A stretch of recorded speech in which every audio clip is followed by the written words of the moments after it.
जिसने मांग करी है उसका बैकग्राउंड क्या है। वो खुद एक सपाही हैं, मौलाना शहाबुद्दीन खुद एक सपाही हैं और आए दिन उनके बयान विवादित बयान निकलते रहते हैं। इन्होंने जो बयान दिया है ये बहुत सोच समझ के बयान दिया इन्होंने। 2017 से जब से उत्तर प्रदेश सरकार बनी और जो योजनाएं चली उन योजनाओं का लाभ सभी समाज को मिला, खासतौर पर मुस्लिम समाज को मिला। मुस्लिमों का रुझान बढ़ता गया और आप देखेंगे पिछले चुनाव में 17 के बाद के चुनाव में 22 में चुनाव हुआ, उसमें मुस्लिम परसेंटेज बढ़ा। लोकसभा चुनाव हुआ उसमें मुस्लिम परसेंटेज बढ़ा। ये एक सोची समझी साजिश के तहत ये बयान दिलवाया गया है। अब मैं तो कहूँगा भले ही सोची समझी साजिश है, लेकिन कम से कम अखिलेश इस पे अमल तो करके दिखाए। तो अब अखिलेश को चाहिए कि जो 22% मुसलमान उनको वोट देता था तो कम से कम उसका मान सम्मान रखें। अखिलेश तो उनमें से जो मुसलमानों को मार देते हैं। अब आप देख लीजिए, आजम खान उनके पार्टी के कद्दावर नेता, जब मुलायम सिंह यादव जी सत्ता में थे, जब तक वो जीवित थे तो आजम खान सेकंड नंबर पर आते थे। और आजम खान और आज आजम खान कहाँ चले गए? लापता हो गए, वो जेल में हैं, उनको कोई पूछने वाला नहीं है। अखिलेश पूछने वाले नहीं है। मायावती आई, मायावती खुद बन के बैठ गई मुख्यमंत्री। उनके साथ भी तो नसीमुद्दीन जैसे नेता थे, उनको क्यों नहीं बनाया गया? नमस्कार, मैं दौलत शर्मा और आप देख रहे हैं प्यारा हिंदुस्तान। उत्तर प्रदेश विधानसभा चुनाव 2027 की तैयारियां लगातार सभी पार्टियां यहां पर कर रही हैं, लेकिन अब सपा की तरफ एक बड़ी मांग मुस्लिम समुदाय ने बढ़ाई है और ये मांग आई है ऑल इंडिया मुस्लिम जमात के राष्ट्रीय अध्यक्ष मौलाना शहाबुद्दीन की तरफ से। उन्होंने कहा है कि अब मुस्लिम अपना हक चाहते हैं। पिछले कई दशकों से सपा को उन्होंने समर्थन दिया। 22% मुसलमानों की आबादी ने मुलायम सिंह से लेकर अखिलेश यादव तक को मुख्यमंत्री बनाया। उनके पूरे परिवार को नेता, विधायक, विधान परिषद, विधानसभा तक पहुंचाया, सांसद तक बताया, उनकी पत्नी, उनके भाइयों को सांसद बनाया और अब मुस्लिम जो समुदाय है वो अपना हक मांगना चाहता है। उन्होंने एक बड़ी मांग, बड़ी पेशकश की है अखिलेश यादव को पत्र लिखकर कि इस बार विधानसभा चुनाव में उतरने से पहले अखिलेश यादव बस मात्र एक घोषणा कर दें कि वो एक मुस्लिम मुख्यमंत्री का चेहरा लेकर विधानसभा के चुनावों में उतरेंगे। लेकिन अब ये जो बड़ी मांग मुस्लिम समुदाय ने कर दी है, जो 22% आबादी है उसने की है, अब इसका कितना असर पड़ेगा? क्योंकि उनका ये भी कहना है कि 22% आबादी एक साथ एकजुट होकर सपा को वोट देता है, लेकिन 7% यादव ही यहाँ पर जो है मुख्यमंत्री क्यों बनता है। और वो वही यादव जो अखिलेश यादव या मुलायम सिंह के परिवार से आता है। क्या कहेंगे जो बड़ी मांग मौलाना शहाबुद्दीन ने कर दी है? अब अखिलेश यादव क्या फंस गए हैं? क्या अब अनाउंस करेंगे अखिलेश यादव? जो 22% आबादी अपना हक मांगना चाहती है उसकी तरफ देखेंगे अखिलेश यादव? देखिए, सबसे पहले तो ये देखिए कि जिसने मांग करी है उसका बैकग्राउंड क्या है। वो खुद एक सपाही हैं, मौलाना शहाबुद्दीन खुद एक सपाही हैं और आए दिन उनके बयान विवादित बयान निकलते रहते हैं। इन्होंने जो बयान दिया है ये बहुत सोच समझ के बयान दिया इन्होंने, क्योंकि ये देख रहे हैं कि भारतीय जनता पार्टी की तरफ अल्पसंख्यक समाज निरंतर झुकाव कर रहा है।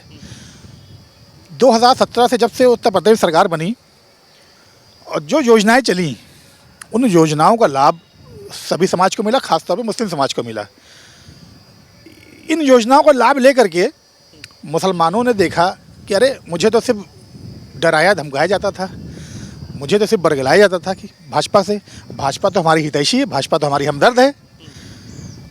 तो मुस्लिमों का रुझान बढ़ता गया और आप देखेंगे पिछले चुनाव में 17 के बाद के चुनाव में 22 में चुनाव हुआ, उसमें मुस्लिम परसेंटेज बढ़ा। लोकसभा चुनाव हुआ उसमें मुस्लिम परसेंटेज बढ़ा।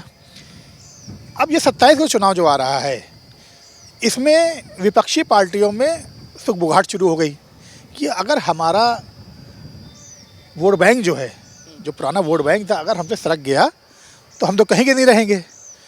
तो ये एक सोची समझी साजिश के तहत ये बयान दिलवाया गया है। अब मैं तो कहूँगा भले ही सोची समझी साजिश है, लेकिन कम से कम अखिलेश इस पे अमल तो करके दिखाए। लेकिन सपा प्रवक्ताओं का कहना है ये तो तमाम मुद्दों से भटकाने के लिए जो मौलाना शहाबुद्दीन हैं वो बीजेपी के साजिश में फंस गए हैं। बीजेपी ने करवाया, हिंदू मुस्लिम बीजेपी करवा रही है। देखिए, बीजेपी कभी हिंदू मुस्लिम नहीं कराती, क्योंकि बीजेपी का तो नारा ही है सबका साथ, सबका विकास, सबका विश्वास। ये वो करवाते हैं जो कहते हैं पीडीए, पिछड़ा, दलित, अल्पसंख्यक, ये वो करवाते हैं। और ये वो करवाते हैं जो अपने परिवार को सत्ता पे बैठालते हैं। चाहे अखिलेश हो, अखिलेश की पत्नी हो, पहले अखिलेश के पिता थे, उसके बाद अखिलेश के कज़न वगैरह, चाचा, मामा, सब आप देखेंगे कहीं ना कहीं सत्ता पे किसी अच्छे पद पे बैठे रहते हैं हमेशा से। सरकार उनकी हो या ना हो, टिकट बंटवारे में भी कभी किसी को मुस्लिम को ज़्यादा नहीं टिकट दिया जाता, जो देते हैं अपने परिवार वालों को टिकट देते हैं, यादव बिरादरी को टिकट देते हैं। तो अगर शहाबुद्दीन ने, चलिए मैं कहता हूँ उन्होंने अपने मन से मांग की है, तो अब अखिलेश को चाहिए कि जो 22% मुसलमान उनको वोट देता था, तो कम से कम उसका मान सम्मान रखें। अखिलेश तो उनमें से जो मुसलमानों को मार देते हैं। अब आप देख लीजिए, आज़म खान उनके पार्टी के कद्दावर नेता, जब मुलायम सिंह यादव जी सत्ता में थे, जब तक वो जीवित थे, तो आज़म खान सेकंड नंबर पर आते थे। और आज़म खान कहाँ, हाँ, और आज आज़म खान कहाँ चले गए, लापता हो गए, वो जेल में हैं, उनको कोई पूछने वाला नहीं है, अखिलेश पूछने वाले नहीं है। तो ये एक सोची समझी साजिश के तहत इस तरह बनाया जाता है। और ये वो लोग बना रहे हैं जो राजनीति करते हैं बिरादरीवाद की, राजनीति करते हैं परिवारवाद की। अखिलेश ने हमेशा परिवारवाद की राजनीति करी है। और मुसलमानों को तो कभी सन 47 से लेकर आज तक, जब से देश आज़ाद हुआ, कांग्रेस सरकार रही, कांग्रेस से कितने मुस्लिम मुख्यमंत्री बना दिए, कोई नहीं बता पाएगा। मायावती आई, मायावती खुद बन के बैठ गई मुख्यमंत्री, उनके साथ भी तो नसीमुद्दीन जैसे नेता थे, उनको क्यों नहीं बनाया गया। अखिलेश आए, मुलायम सिंह भी थे, मुलायम सिंह ने आज़म खान को क्यों नहीं बनाया, अखिलेश ने क्यों नहीं बनाया आज़म खान को। अरे मुख्यमंत्री नहीं बनाया, कम से कम उनको साथ कंधे से कंधे मिला खड़े हो जाते कि तुम्हारा भाई पार्टी के सहयोगी था, वो तुम्हारे साथ कंधे से कंधा, तुम्हारे बाप के साथ कंधे से कंधा मिला चलता था, आज वो जेल में है, तुमने कितनी बार जेल मिलने उससे गए, उनके पास कोई जवाब नहीं होगा। और भारतीय जनता पार्टी ने देखा कि मुस्लिम समाज को अब तक एक खिलौना बना के पेश किया गया था। विपक्षी पार्टियां दरी, चादर, कुर्सियां साफ पाए तक सीमित रखी हुई थी, शिक्षा का अभाव था। तो भारतीय जनता पार्टी ने देखा कि और खासतौर मुस्लिम समाज में 85% जो भागीदारी है वो पसमानदा समाज की है, पिछड़ी जातियों की है। तो भाजपा ने फोकस किया पिछड़ी जातियों पर।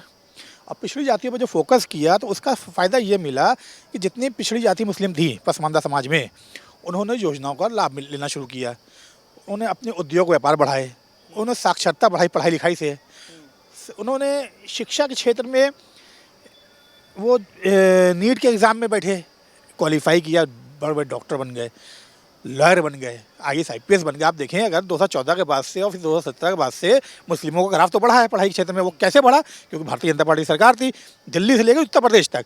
अब इसी चीज़ को देख करके विपक्षी दल एकदम बौखला गए हैं कि अरे ये तो हमारा बेस था, मुस्लिम पिछड़ा समाज, आज इसने मुंह कर लिया है भाजपा की तरफ, भाजपा की योजनाओं का लाभ ले रहा।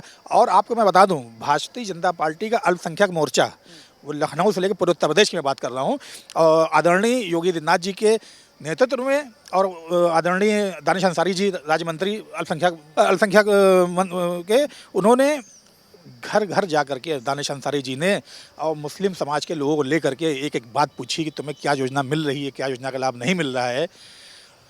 और उसके बाद अल्पसंख्यक मोर्चे के कार्यकर्ता, प्रत्येक कार्यकर्ता जाते थे मुस्लिम समाज के घर, अल्पसंख्यक समाज के घर, और जाके जानकारी देते थे कि तुम्हारा आयुष्मान कार्ड बना कि नहीं बना, तुम्हें गैस सिलेंडर मिल रहा है कि नहीं मिल रहा, तुम्हें आवास मिला कि नहीं मिल रहा। जिनको मिल रहा था ठीक, जिनको नहीं मिल रहा था उनका काम करवाया गया। तो जनता ने देखा, मुस्लिम जनता ने देखा, पिछड़ा समाज ने देखा कि हमारा असली हमदर्द भारतीय जनता पार्टी है, इसलिए भारतीय जनता पार्टी तक उसने रुख किया है, और इसी को देख करके विपक्षी दल परेशान है। अच्छा, मौलाना शहाबुद्दीन ने पत्र लिखा, उस पत्र में दो बड़ी चीज़ों का जिक्र किया, एक तो एहसान समर्थन और उसके बाद चेतावनी भी दे दी। एहसान समर्थन की बात करते हैं कि मुलायम सिंह यादव से लेकर अखिलेश यादव तक पूरे परिवार पर मुसलमान वोट बैंक का एहसान रहा, लेकिन रिटर्न गिफ्ट आज तक नहीं मिला। और साझा चेतावनी दे दी कि अगर अखिलेश यादव पूरे उत्साह के साथ एक मुस्लिम चेहरा घोषित नहीं करते हैं तो बड़ा नुकसान होगा, सारे मुस्लिम छिटक जाएंगे उनसे। मुस्लिम छिटक नहीं जाएंगे, मुस्लिम छिटक चुके हैं। मैंने जैसा भी आपसे बोला, मुस्लिम छिटक चुके हैं। और एहसान की बात, एहसान जो है कभी उन्होंने किया ही नहीं किसी पे, खाली हमको हमारा हक दे दें, मुस्लिमों को हक दे दें, बहुत बड़ी बात है। उन्होंने एहसान फरामोश, वो सपा एहसान फरामोश पार्टी, जो आज़म खान जैसे नेता को छोड़ दिया हो, जो उनके साथ कंधे से कंधा मिला के उनके हर एक कार्य में साथ देता था, उसको नहीं पूछते, तो इससे बड़ा एहसान फरामोश कौन हो सकता है। वो सिर्फ अपने परिवार के लिए राजनीति करते हैं, यहाँ तक कि वो यादव समाज को धोखा दे रहे हैं, क्योंकि यादव समाज से कितने लोगों को मंत्री बनाते हैं, वो कितने लोग वो अपने परिवार वालों को ही बनाते हैं, ससुराल से, अपने घर से, अपने चाचा से, मामा से, बाबा से, सबसे लोगों को लेकर के उन्होंने सत्ता बैठाला था 2012 सत्ता तक। और उसके बाद जब सरकार नहीं, तब भी विधायक का, सांसद का टिकट अपने ही परिवार वालों को देते हैं। आम यादव तो धोखे में है, आम मुसलमान धोखे में है, लेकिन मुसलमान अब सजग हो चुका है। मुसलमान अब जितना भी वोट देगा वो भारतीय जनता पार्टी को ही देगा। अच्छा, एक पोस्टर हम देखने लगातार, मैं पोस्टर में आपको दिखाऊंगा, ये पोस्टर लगातार लखनऊ की सड़कों पे दिख रहा है कि लाल टोपी, साइकिल निशान, यादववाद इनकी पहचान, अपने भाई अपने बिरादर यूपी के हैं, ये असली फादर। देखिए बात सामने आ गई, बिरादरीवाद। मैं तो कहूँगा बिरादरीवाद पे हावी है परिवारवाद। बरियादरीवाद भी होता तो एक बार गरीमत था। ये परिवारवाद पे इनके पर हावी है और सिर्फ परिवारवाद को लेके आगे चलने वाले, बाकियों से सिर्फ ये वोट लेना जानते हैं कि मुझे वोट दो, और सिर्फ बहकाना बरगलाना, इसके अलावा कुछ नहीं है कि हमारी सरकार आएगी तो ये कर देगी, हमारी सरकार आएगी वो करेगी। जब तुम्हारी सरकार थी तुमने क्या किया? तुमने कुछ नहीं किया। तुमने सिर्फ लोगों को गुमराह किया, लोगों को मरवाया पिटवाया। मुजफ्फरनगर दंगा भूल गए? मुजफ्फरनगर दंगा जब हुआ था तो अखिलेश सरकार थी, और मुसलमान क्या सारे समाज के लोगों के साथ जो अत्याचार उत्पीड़न हुआ था इसी सरकार में हुआ था। यहाँ तक कि उस समय जो रिफ्यूजी कैंप लगा हुआ था उसमें दंगा ख़त्म भी नहीं हुआ था, रिफ्यूजी कैंप को उखाड़ दिया गया था, मुसलमानों को रिफ्यूजी कैंप को। उस समय ये हमदर्दी कहाँ चली गई थी? तो ये एक धोखेबाज टीम पार्टी है, हाथ में कुछ नहीं आया, उसने सिर्फ पंचर बनाया। अब पंचर से ऊपर निकल रहे हैं और शिक्षा के क्षेत्र में आगे बढ़ रहे हैं। अच्छा, अभी लखनऊ में एक बड़ा अग्निकांड हुआ। सीएम योगी तुरंत अपना अलीगढ़ का जो उनका कार्यक्रम था उसको स्थगित करके सीधा लखनऊ पहुंचे और बड़ी बड़ी उन्होंने कहा कि ये इलाज बच्चों का चल रहा है, उनको लेकर घोषणा करी। पीएम मोदी ने भी घोषणा कर दी पैसों को लेकर। अब यहाँ पर देख रहे हैं कि 4 जो आरोपी हैं उनके खिलाफ FIR हुई है। तमाम योगी सरकार जो है कड़ी कार्रवाई कर रही है, क्या कहेंगे इसको लेकर? देखिए, जो ये कल घटना घटी, बहुत ही दुखद घटना, और हर एक इंसान को, ख़ासतौर पे जो एक माँ बाप हैं, माँ बाप का दर्द वही समझ सकते हैं, कोई नहीं समझ सकता। जिनके 18, 20 साल, 22 साल के बच्चे इस दुनिया से चले गए अचानक, वो जब निकले होंगे किस अनमार्ग से निकले होंगे, क्या सोच के निकले होंगे, और जब उनकी लाश पहुँचेगी उन पर क्या बीता होगा, इसका अंदाज़ा वही लगा सकते हैं। लेकिन आप ये देखिए, हमारी भारतीय जनता पार्टी, आदरणीय योगी जी अलीगढ़ बैठे हुए थे, वहाँ मीटिंग चल रही थी, उन्होंने तत्काल मीटिंग छोड़ा बीच में और आए यहाँ पर। ब्रजेश पाठक जी आए, राजनाथ जी रात में आए, प्रधानमंत्री ने वहीं से हालचाल लेते रहे। तो ये है परिवार, वो पूरा उत्तर प्रदेश भारतीय जनता पार्टी का परिवार है। बाकी पार्टी को आप देखें कौन पहुंचा है? कोई नहीं पहुंचा है।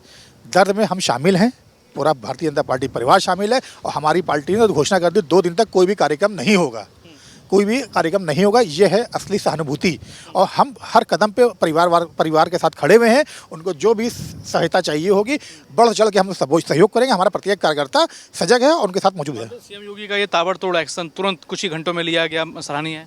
बिल्कुल सराहनीय है, और मैं जितना योगी जी को जानता हूँ, ये मेरा विश्वास है कि कोई भी दोषी बचेगा नहीं। वो अपनी इस करनी पर पछताएगा जीवन, और उसका नामो निशान मिट जाएगा जिसने घटना करी है।